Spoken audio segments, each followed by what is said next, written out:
And with us today, I'm excited to have him, is Mitch Stephen from San Antonio, Texas. He is one of the top real estate investors in the entire country, one of the top coaches of real estate investors in the entire country. He's been investing in real estate for over 20 years. He's authored 3 books. He's bought and sold over 1,300 properties. Mitch, welcome to Roundtable Radio. Hey, TJ, it's my pleasure to be here. I mean, we have both investors and we have a lot of agents that watch our program too, and I think there's a ton of information that we can get by picking your brain. So the first thing I wanted to ask you, and this is from a realtor's perspective, I have a whole bunch of investors that come to me. My peer group is starting to accumulate a little bit of cash. They want to flip houses. Everybody wants to flip a house. What do you recommend I tell them as far as expectations when they're buying a property in order to flip it? I think you need to find the right partner. Find someone who's flipped a lot of houses, and do your first couple of houses with someone who's in the game and share the profit with them so that you don't make a mistake and get burned on your first couple of deals. So you don't recommend going at it alone. That would be the number one piece of advice. Not on your first couple of houses, I don't. Okay, and when we're looking at houses or when we're trying to identify what's a good flip, am I looking at the margin? Am I looking at just buying something that's cheap and hoping that it doesn't cost that much of a repair? What kind of steps should first-time investors be taking? Well, you're looking. It depends on what your exit strategy is, what your plan is. Okay. If you want to buy and hold, you may be looking at the neighborhood and you see where the growth is or where the gentrification is. You see where where the trend is, what neighborhoods people are starting to take these old houses and renew them again, and then we call it gentrification down here. Okay. And so if it's a buy and hold, you want to get in the path of that, just far enough out where the houses are still cheap, but where that gentrification is likely to keep going. And the neighborhood and all the houses around you will start to get revitalized and that drive your prices up. If you're looking to flip, you're just looking at margin. And, you know, there's a saying that you make your money when you buy. And I didn't create many original things in my life, but I did add the second line to that bumper sticker. And it's and you lose it in the rehab. So you make your money in your buy and you lose it in the rehab, because the rehab is where all the risk is. The rehab is where you've got very treacherous waters with contractors who can many times cause you lots of huge problems if you don't pick the right ones or you don't watch over them right. You certainly don't want to let the money get ahead of the job ever, and don't deal with broke contractors that have to get paid every day or every minute because they're too broke to deal with. And their next problem will be your next problem. And then so if you're doing owner financing, we're just looking at probably an affordable house, a less expensive house, and in a neighborhood that has some pride, but maybe not a perfect neighborhood, and someplace that you think.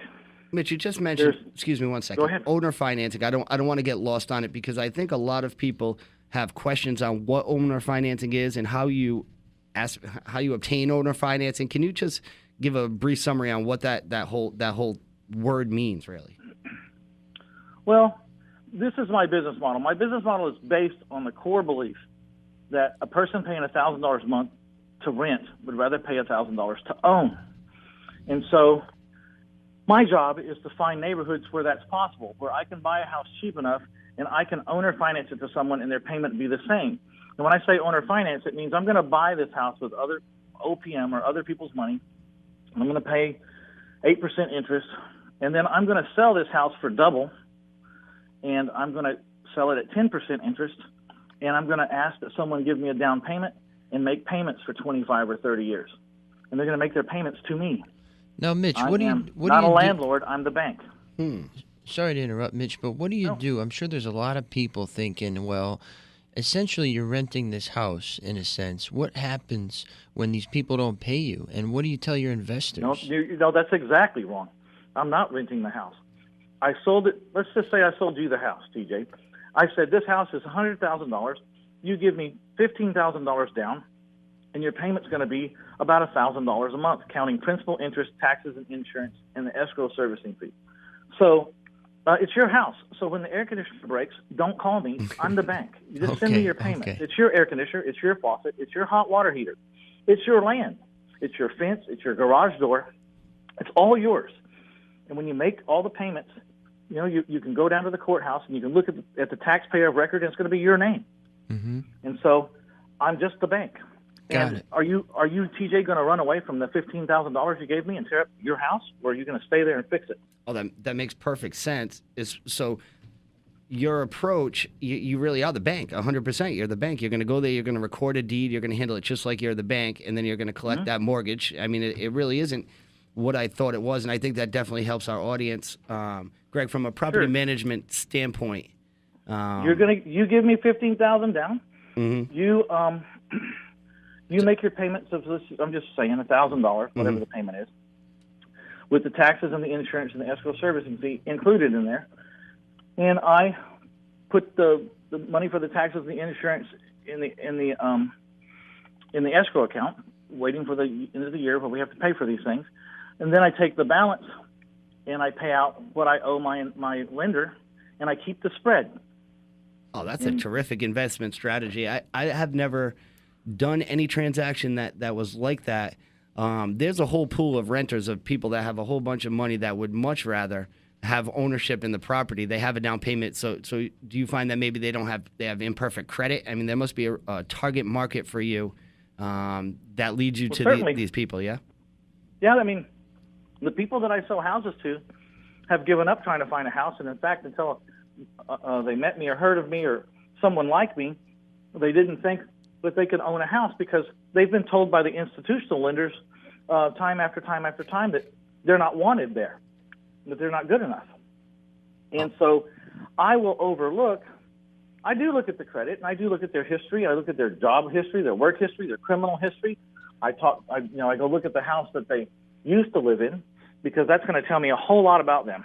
If I can spend 30 seconds in someone's house, I can tell you a lot about that person. I can also tell you exactly what my house is going to look like in 30 days. And then if I'm happy and I find that they're the kind of person that needs to get up and go to work in the morning just like I do and just like you do, then I'll forgive their credit if they'll give me enough money up front to prove that they're serious. Oh, that's terrific. That's a terrific market. Go ahead, Greg. It's very interesting. I've heard of this type of approach, but only sporadically. I think a market like Rhode Island would be ripe for the pickings for you. Well, the trick is you have to have some affordable houses. Today, I've bought over 1,500 houses since 1996 in my hometown of San Antonio, Texas. And I have very affordable houses here.